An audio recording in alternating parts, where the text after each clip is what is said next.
Hello guys, welcome to another video. In this video we're going to see how we can download and install our mySQL community server to our Mac OS. This is regardless of our operating system's version. So the first thing I'm going to do is I'm going to go to terminal and then I'm going to try and find out my Mac OS version by running sw_vers command. So my operating system's version is 10.13.6.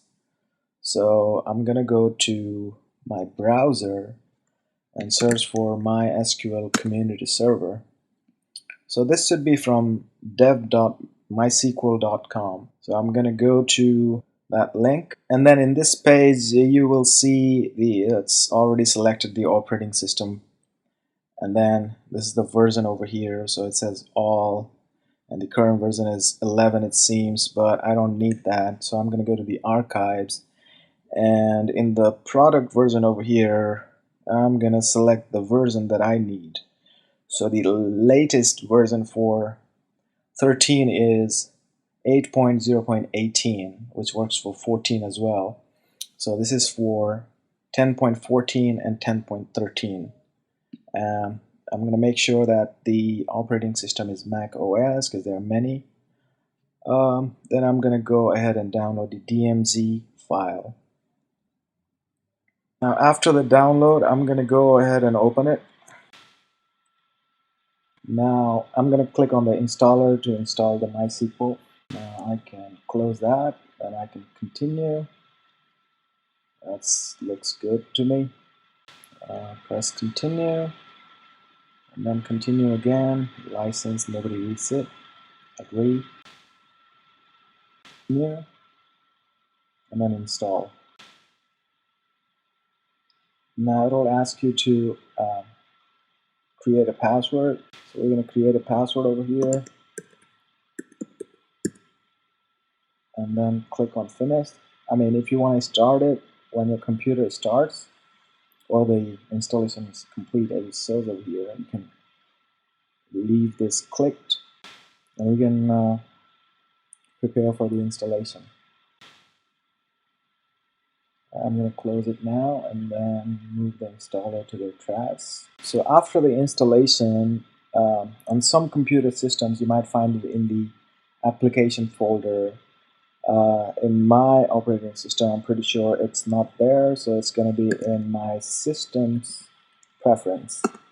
So I'm going to go there.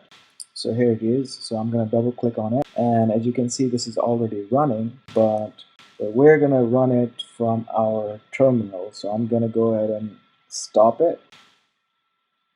So now that's been stopped. So what I need to do now is to be able to run the server from anywhere from my computer system, I need to set up some path file or create a path file. So what I'm going to do is I'm going to sudo into sudo vim / so I'm going to go to the etc folder, and in that I'm going to go to paths.d, and I'm going to create a file name mySQL over here, which will have the path commands or path variable.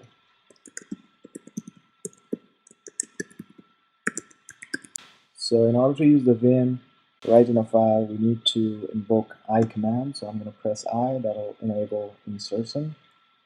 So I'm going to give it write down the path. So the files are in what is it? It should be user / local / mySQL / bin /. Another one is user / local / mySQL / support files, I suppose. Support hyphen files. Alright. I'm gonna save it. To save, I'm gonna press escape and then : WQ and an exclamation point. that saves the file. So I'm going to clear it. I'm going to close this window and open a new one.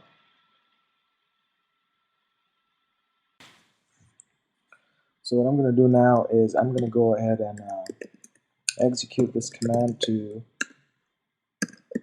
check the version of mySQL, and this looks good. So the next thing that I'm going to do is I'm going to start mySQL server. So that would be mysql.server start, and that's it, start. And it has started. So that's a success. Now I'm going to log in as a root user. So for that, I'm going to use MySQL. User is root, and then password. And in the next line, you have to provide the password that you created for your root user. So I'm going to provide that. And then, as you can see, I'm inside the SQL server. So now, if this didn't work for you, I'm going to show you another way. So another way is you can sudo and then user equal to root and then hyphen password equals password. Very strong. Okay, I know what went wrong over here. I'm using it for MySQL. So there you go. Now if you need to clear the window, you can press Control and L. Now we are logged in as a root user. So next command that I'm going to execute is I'm going to see how many databases that I have. So databases, so we have 1, 2, 3, 4 databases. Looks good. Now let's go ahead and create a new database. So I'm going to create a database named user, and then I'm going to see if it created. Yes, it did. And then let's clear the screen, and I'm going to use that database I just created. So use user. Now database has been changed. Now I'm going to create a table over here. Create table and user details. User details, and then I'll have first name, which is varchar, and it'll have 15 characters. And then last name will also be the same, 15.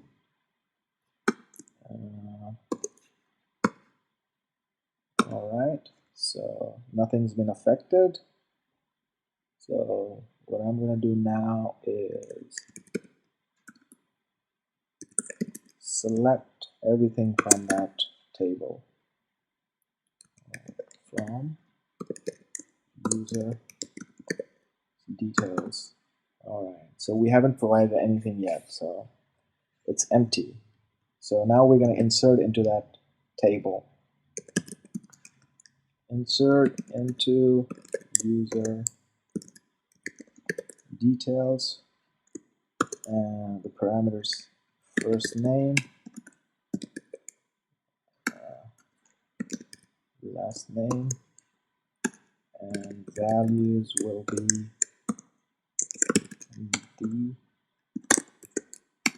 the rock. Alright, so let's execute it. So query OK, one row affected. So let's select from that user details. So there it is. So now to exit, we can just type the command exit. Now the server is still running, so in order to stop it, we can sudo mysql server and then stop, and this will shut down, and as you can see it's been shut. We can also check the status. Okay, so we can also check the status. I had a typo over there, so it's not running, but if we ran it again, now it will say MySQL running. So I'm gonna stop it. That's it for this video, guys. I hope this video was helpful for you, and if you enjoyed this video, you know what to do. Thank you and have a good one. Bye bye.